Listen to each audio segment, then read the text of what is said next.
Hello everyone, and welcome back to Wargame Red Dragon. We have a hell of a game for you guys today. It's 2v2, and I'm going against Hang the Sultan, who is a Lieutenant Colonel, as well as Doug, who was a very friendly fellow. And right off the bat, I'm already having a bit of trouble. My MI-8P took the world's longest amount of time I've ever seen to drop off my command infantry and get them into Anna. I'm going to be fighting in Boris and Feder. I'm taking Baltic Moto, which I think is pretty good for this map. Honestly, you get good mobility, you get decent enough punch, and you get the right units to really thread through some of these trees and some of these short sections. And you can see I have a Terra Musty heavy opener, as well as, a fair investment into Boris. My intention is to push through the trees and get onto the sort of dock at the end there, I guess the bridges at the end. And Core, meanwhile, well, Fierce rather, is going to be headed toward Gregory with his Czech mech deck. Lots of Vidra 2s, lots of Oat 62s, and we are getting rushed. That's right, Hang the Sultan and Doug both have units in here going right through to Gregory and hoping to go all the way into Elena. So in the meantime, I'm getting a couple shots in, Erkoziekri taking down some frogs, but this is going to be a problem, because Core's T-72s are not quite the right answer to this, which is not really something he could have foreseen. Rushes don't happen all the time, but when they do, you have to be prepared. So my Hawks are going in for bombing run, the Su-22M4 going in for bombing run, and we get some decent contact there, but there's still a whole column of Ferret Mark IIs that are going into Elena, and it's going to be a problem. That T-72M call from Fierce is not going to get there in time. So I was saying, hey, can we get any helicopters that way? Can we get anything like that? You can see I pull in an Mi-8T KT, and the intention is to hold them off the woods here and prevent all of these rovers. Look at all of these rovers from getting in. There's just so many recoilless rifles. It's insane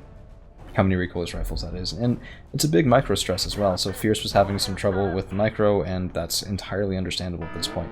I'm moving up a couple of things over to maybe potentially counterattack into the woods, and on this side, US Marines are on the business end of a KRKK. I do love frag rounds for that reason, and I'm trying to exploit the gap here a little bit, maybe getting up into center, at least pressuring them enough to pull their attention away, as the T-72M1K is found by a ferret, and you should be able to kill just the one ferret, but you never want this to be found. So now, actually, when I was looking at Hang the Sultan's version of this replay, he pinged it, he immediately saw it, he knew where he was going, and that is going to be a problem because there's an M1A1 and I believe an HC Abrams right there from Doug all the way down at our end of the field, and a single Mi-8T KT won't be able to take care of that. So we're trying. T-72M is actually giving some good fire support, and the rocket pods here are pretty merciless, but they're not limitless, and so we are running out. Down goes the command vehicle, and even more to the point, there's Oslovs headed through. They do get caught by some Vidras, but just look at this. There's an HA, there's the M1A1, and we bomb the hell out of it. It's still not done, so the Syria comes in,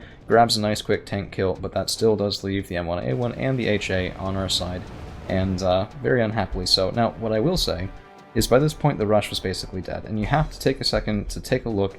And you can see, in order to do that rush, they lost Boris, really any semblance of it. As soon as I realized that they were American units, therefore Doug's units, on Elena and Gregory, I just pushed forward, because there's not going to be enough points to go around in the opener to do both, and that's going to be a problem.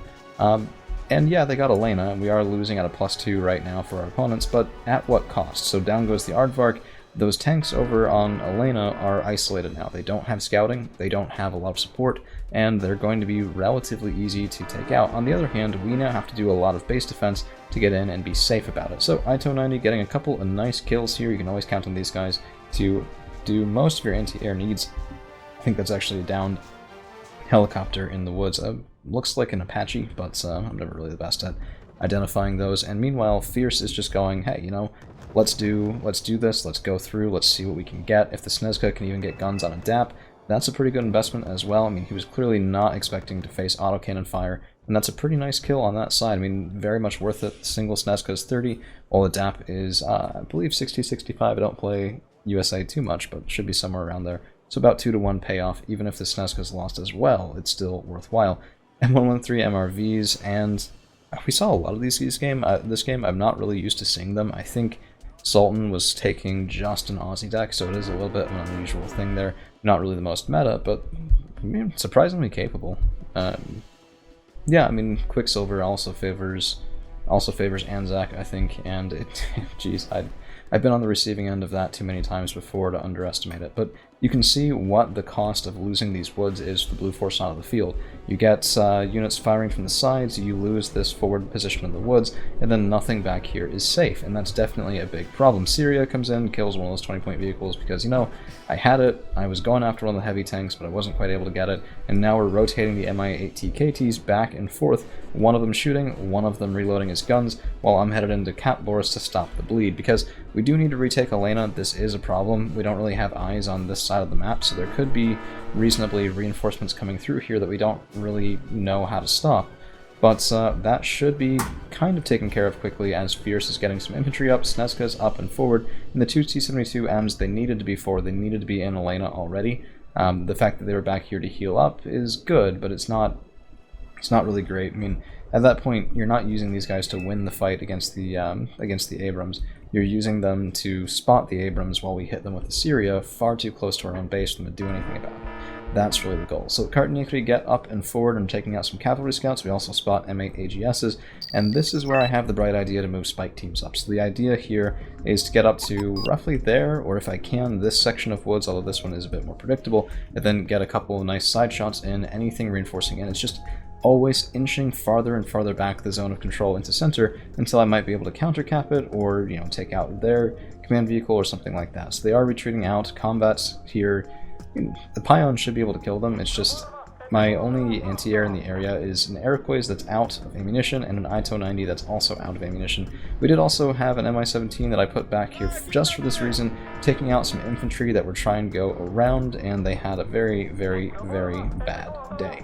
So it would have been nicer if I had gotten some recon back here, but seeing that kill, I'm going to be doing that. We're calling about a bunch of recon tanks as well, while we're trying to kill the M1A1, but yeah, Snezka's not going to do it. Probably would have been better to get some high AT infantry, maybe two units, split them, and then thread them through and get one of them will get stunned, one of them will get hit by the HA, and the other one gets forward and gets that side shot or frontal shot on target. So Pion getting a couple of nice kills on combats. You can see these guys, they're wonderful for what they are, but you can't assume that that autocannon can solve all ills, because it's still 30 points, it's pretty expensive to lose it to a T-55 that you already kind of should have known was there, so that's a bit of a problem.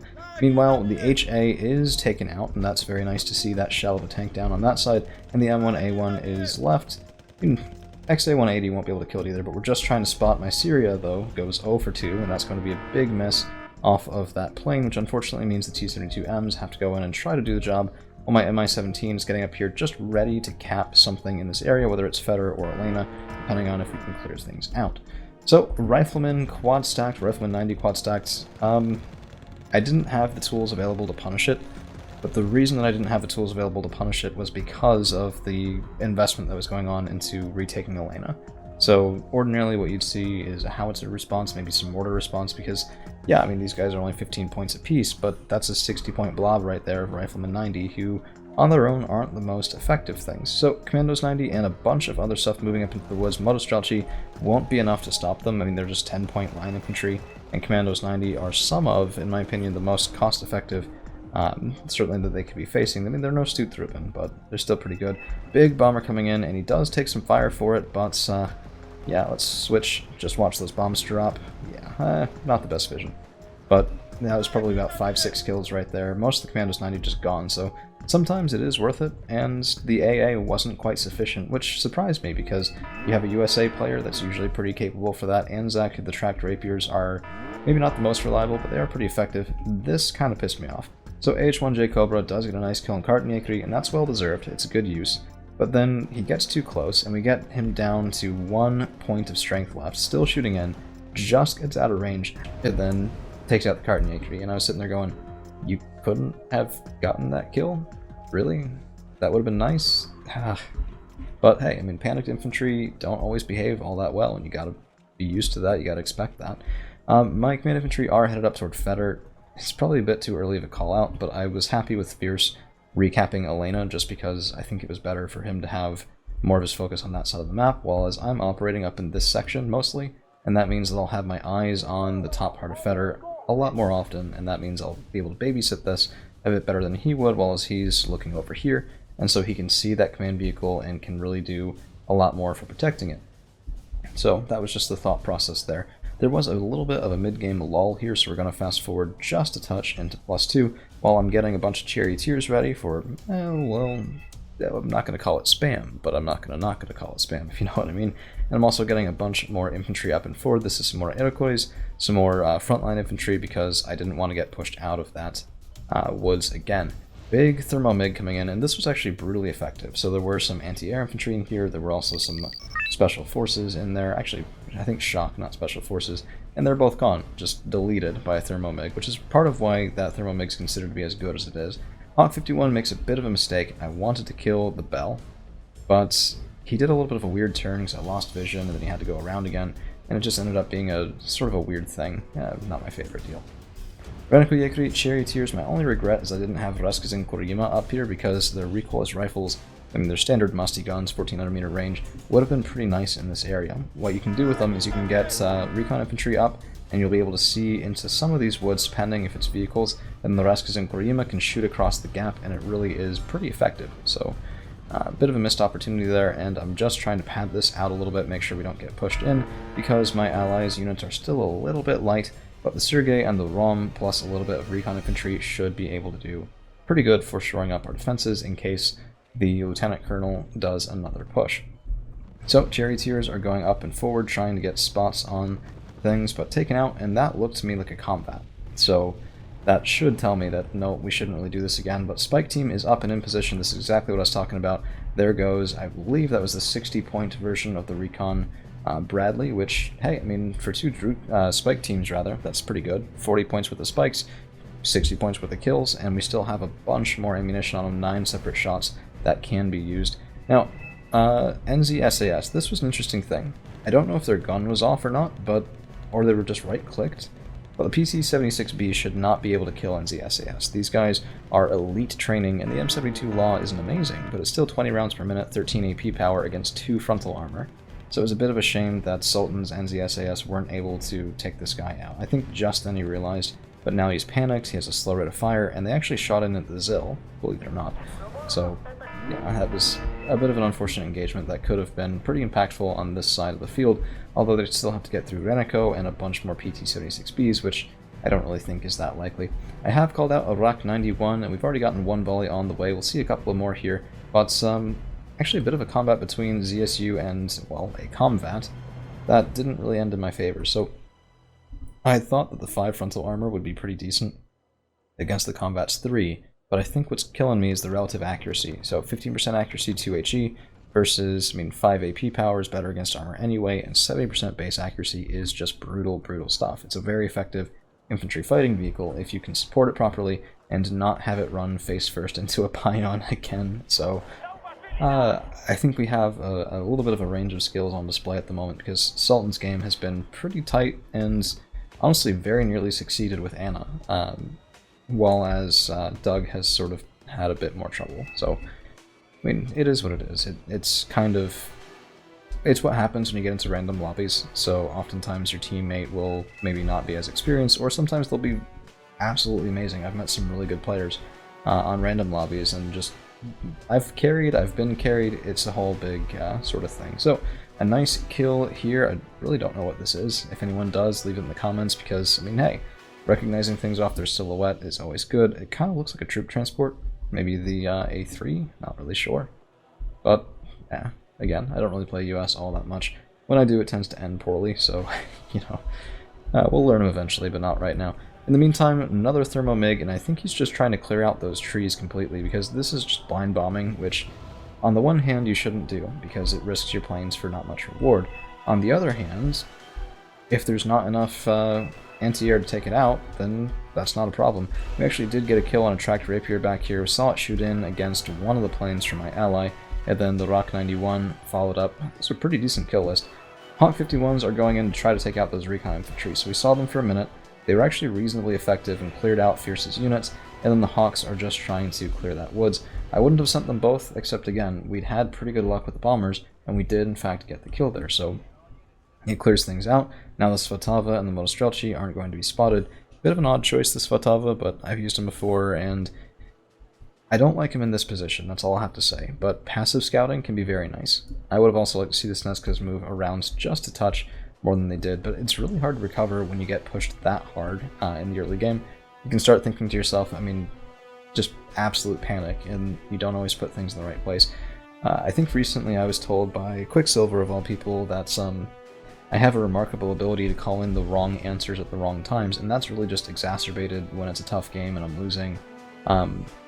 If things are going well, it's easy to keep an even head. So if I was to recommend anything to any of you guys watching, it's practice losing, because the more you practice losing, the fewer bad decisions you'll make when you're losing, and then the more you'll be able to recover. So we do spot a Humvee, and there's a Cobra coming up here again to get that kill, but I have Iroquois, we might be able to fend them off, and the spikes probably shouldn't have been used against Humvees. I just thought, well, at this point in the map, they probably have infantry in them, and are therefore a worthwhile kill.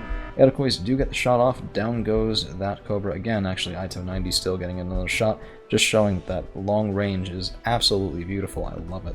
Tracked Rapier, and immediate attack marker. We are going to be following in with Rock 91, but some nice control on behalf of Sultan is actually going to move him out. So it takes some concentration to move your artillery after every shot. It takes even more to move your radar anti-air after every shot. I mean, he turned off the gun, he moved it, prevented any sort of semblance of counterfire. It was really pretty impressive. So I'm getting another push going here into center as this block of riflemen just gets wrecked by Musty's KT finish firing concave. Gotta love it. And I'm starting to get the sense that sometimes that sort of firing concave is how you generate these asymmetrical engagements that can really snowball into something better, because I mean, that was a lot of points, and it was a lot of points that evaporated in basically a half second. So if we look at the map right now, we are taking +2. Boris is capped, Feder is capped, Gregory is not capped for our opponents, but that Blackhawk should be carrying in, I believe, an enemy command infantry, which should be setting down somewhere near Gregory. Probably could have guessed that and got the rock on the way, but I wanted to use him against other sorts of targets to clear the way for the rest of my units. So Musty Truck does run into opposition, but the Raskas in Korima and Yekri are working together reasonably well. I love doing this. The Raskas in Korima following Yekri, the Yekri are just right-clicked to move up and to pull targets, and the Raskas in Korima behind are there to well, get kills. So on this side, I noticed that there was a spike team. I was trying to see if there was anything else, but the cart and Yekri are going right over the bridge. And I do have to ask you guys, sorry about the 0.5 there, I didn't notice. I do have to ask you guys if you ever see this. My cart and Yekri get close to there, and one group gets stunned, but the other group is still calm, and yet they stop moving. So I had to manually retarget them. We do kill the Milan team, but I had to force path these guys into the town block here to kill the North Force. Which, I mean, that's a good position. If we can hold that choke, it could lead to some pretty great things. But a quad stack of Humvees is coming up, and I kind of suspected this was more just blanket Rifleman 90. But, I don't know, that's enough, right? Because I have KTs, I have KRKKs, but they're not in position yet. If we get to use these guys in the open ground, that's one thing. But I don't really have anything up here that can kill armor, and that's a problem. My spikes are out, my Yekri 90 aren't the best against armor, my Pion, I mean, it's Baltic motorized. You don't have access to some of those heavier options that can really be pretty good in these sorts of situations. My KRKKs are, I mean, this is exactly what happened. Enemy tanks moving forward, and I have no answer because my spike teams are out of position, and KRKKs can't kill those guys on their own. So, more bombers coming in. Gregory was, in fact, capped, and there seemed to be a lot of anti-air back here. But this bombing run is actually another reason I didn't hit this section with the rock, because this is pretty nice spread. So usually people will go for one of these two buildings or this section, and hey, he hit the buildings, he hit that section of woods, no kills. So I thought maybe, you know, they'd have control of Gregory for so long, it's possible they capped up here to be tricky, or you know, somewhere that they didn't expect to have long-range fire. That really can save you in a lot of situations if you just do something a little bit unexpected for your CV placement. In the meantime, I was impressed by Cart and Yekri. I know their RPD is phenomenal, but I wasn't expecting them to be able to hold off so well here, and the Yekri 90 did alright. I mean, M1A1 Abrams is a tough opponent, but we get a couple of shots on before that F111C is just here to end my entire afternoon, and yeah, there we go. Danger close, honestly, that could have been pretty bad, but here's a bit of a mistake. So Super Pumas are bringing up Iroquois Yekri. I wanted to fend off helicopters, I wanted to get some higher AT, and at the time that I called these in, I had a lot more support. Seaplane also does get 1-2 kills, but unfortunately doesn't get out.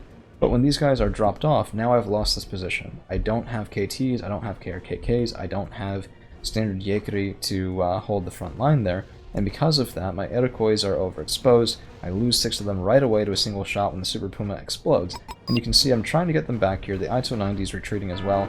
I just don't have an answer for this M1A1 because my resupply is too late, Spike Team's still offline, and it turned from a good situation to one that I was a little bit worried about, potentially turning the tide of the game, because it doesn't take much oftentimes.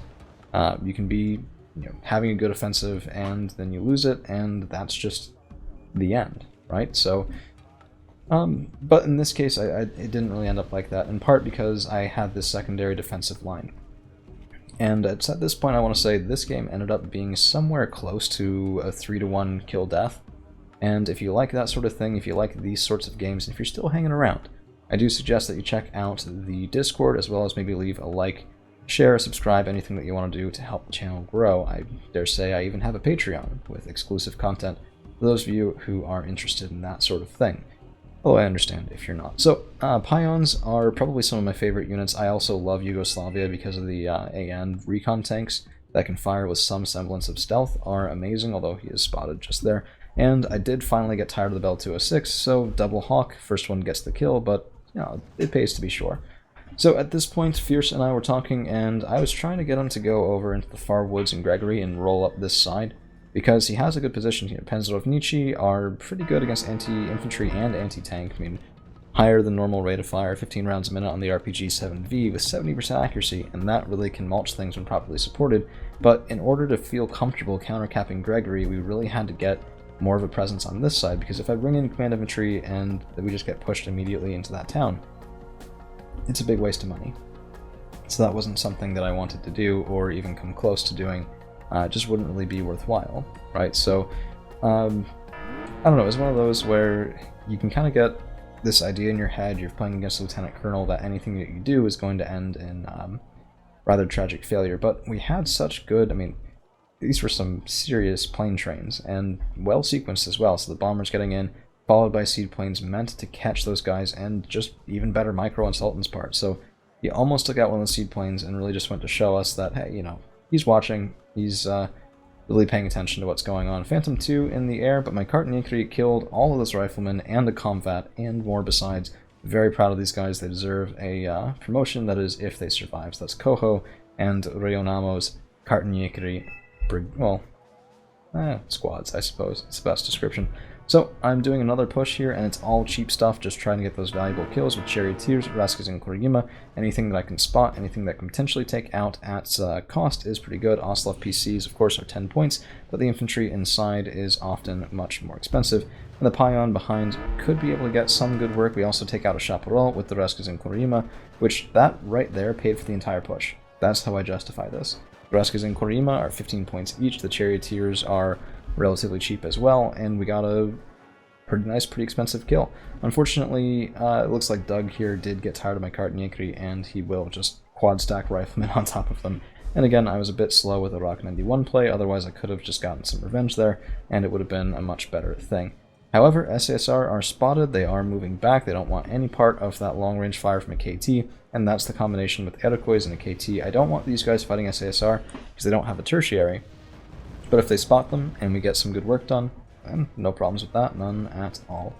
So that was a bit of a mistake. If you guys just saw my Ito-90 fired at that Phantom 2, it was actually marked immediately by Sultan. So he's gotten tired of my forward AA. I took out a couple of his helicopters earlier on with it, and he will be returning fire with these howitzers that he had in the back, and probably should have been counter-fired before, but they weren't, because I am far from perfect, and that's just that. So what I'm doing here at the moment, this is kind of interesting. So the Mi-17, we were debating if there's anything in these woods. Mi-17 gets right up close and personal. Rocket pods are good against infantry, but this was also to draw fire, because infantry in these woods, or even vehicles, you'd expect would fire in at the Mi-17 if they can, and take him out.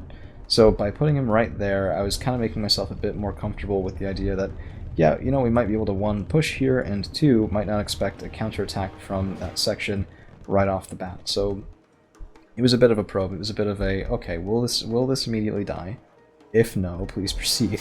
So the Rak 91 is finally counter-firing these howitzers, and I wonder if we can see that was damage. So you can often see when you're firing in, there's a secondary sort of not explosion type deal, but like a little damage marker almost.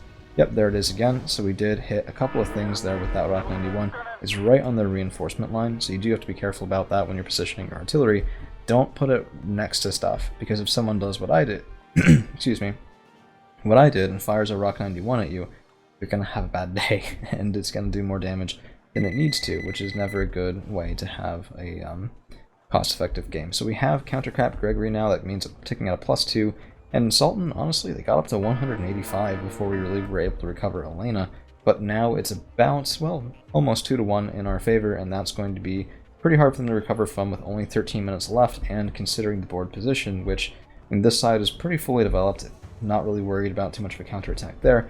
Feder is more of a slaughterfest / back and forth engagement than you usually see, right? Because you can hold the high ground from this side of the field, and then Blue 4 often holds the low ground. Bit of a throwaway hawk there, unfortunately.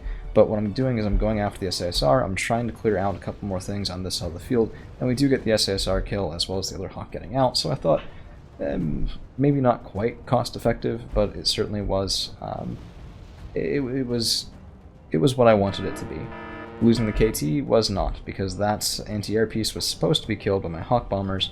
And again, nice control from Sultan. Just saved so much of that anti-air, it was crazy. I mean, you guys should see in the kills and losses after this how many of his anti-air pieces we hit. Because it's no small number, and he still always had more and always had them in good positions. And I think maybe he was doing that in part because Doug didn't so much. So it was a little bit out of necessity, and that takes a little bit of the oomph away from the hold in Gregory, which is now going to be developed by Baltic infantry as well. Kartanyekri, Vanako-Yekri, and a bunch of KTs, along with CC around here to spot. So that can be pretty deadly, and as soon as he sees the Pancherovnichi, these leopards are going to pull back. This, to me, is one of the surest signs that you're playing somebody who's thinking instead of just throwing things at the wall, because he could have sent them forward. I've seen people do it before, but they're not exactly cheap. They're guarding tracked rapiers. It's good to have them stay alive, and you know, throwing points away versus not is the difference between winning and losing. When I lose games, the hardest is when I throw away points without thinking. And that is nice orderly retreat, trying to salvage that position when you could, and not get in over his head. As it turns out, it might just be a little bit too late for that. At a certain point, you can't fight against just income imbalances and loss imbalances on the field. But Iroquois do get another kill on that helicopter there. I think that looks like a frog. But that does give away our position, and now we're taking a heck of a lot of concave fire from the Blue 4 team. This is what I want to show you guys, though, because this town is often really, really hard to take from this side of the field. So people, when they retreat from Gregory and get onto the far side of Gregory here, they'll secure the town, they'll secure the left side, and it's an absolute mess. So I'm getting Kartanyekri up here, I'm getting Renako-Yekri up here, the KTs should be moving forward to provide fire support, and I'm not quite engaging just yet. And there's a very good reason for that. The first is that if you don't need to, don't until you're entirely in position. And the second is that I was trying to get the Rock 91 shooting in here in just a minute at this entire position. So as soon as we see, yep, there's infantry, 2 double stacks, that's more than my Kartanyekri can deal with. We're getting good kills on Rover Wombats, and I mean, they're cheap, but they're non-zero. And this was spotted as RBS 70, which is expensive specialist anti-air infantry. So, you know, there's a presence here. I might be able to force the issue only because those were anti-air infantry, not standard, but with the tanks behind, I really didn't want that. So I'm pulling back now. I'm trying to keep my groups alive. I did lose a Kartanyekri, but the fact that these diggers are spotted means that they're taking constant fire from Bushmaster 2s, which very nearly gets the job done on its own before even the Rock 91 comes in. And that was just brutal, brutal artillery support at the wrong time for that Blue 4 team. So now we're going to be pushing forward and trying to get into the action as a KT kills, oh, actually I think that was the Vidra too. Man, I wanted that kill. Huh. Anyway, Command Abrams is spotted, my Ranico are moving forward, and then I think better of it and think to myself, you know, we still haven't found the command vehicle / infantry in this section, and it might well be this infantry. So we're wrapping back around. That is in fact American TACOM, dropped off by the earlier Blackhawk, and if my KTs weren't out of ammunition, that's my only gripe with them. If you're going to make them more expensive, give them a little bit more ammo, please, because, yeah, they're brutally effective when they have ammunition, but the number of times my KTs have run out is just way too high lately. It really is kind of upsetting. But with the end of those TACOM in this section, that's going to be a surrender from the Blue 4 team, and very well played too. They very nearly beat us in the first 5 minutes, and then the fact that we were able to come back is just, it's why you should never give up. So there's always a chance. Kills and losses, 70-44 to 34-10. This just was an absolute bloodbath, and I went 45-17 to 16-30, almost 3-1. You know, I had a 2-1 earlier, and I do my best, but I've not yet been able to quite get 3-1, and this, I want to claim it for it because it's the closest I've ever been, but it's not. So maybe next time, maybe soon, we'll finally reach that next break point.